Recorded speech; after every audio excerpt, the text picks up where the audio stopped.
বন্ধুরা কেমন আছেন? আজকে আমি উচ্ছে নুন জলে ভিজিয়ে রেখেছি। আর এইটা আলু সজনাটা এটা দিয়ে আমি একটা মাখা একটা কারির মতো করব, চচ্চড়িও বলতে পারেন। আর এখানে তার জন্য মশলা নিয়েছি নুন, হলুদ, লঙ্কা, আদা আর এই তিল আর পোস্ত, এগুলো সব।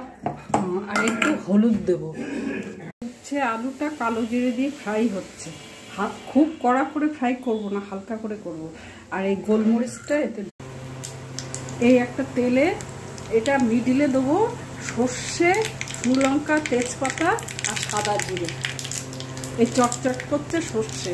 এবার এই মশলা ধোয়া জলটা এখানে দিলাম আর মশলাটা আমি ফোড়নের মধ্যে দিলাম। জলটা ফুটে গেছে, সজনে ডাঁটাগুলো দিয়ে দিলাম। মশলাটা 8% আলু উচ্ছে সেদ্ধ হয়ে গেছে, আর মশলাটা দিয়ে দিলাম।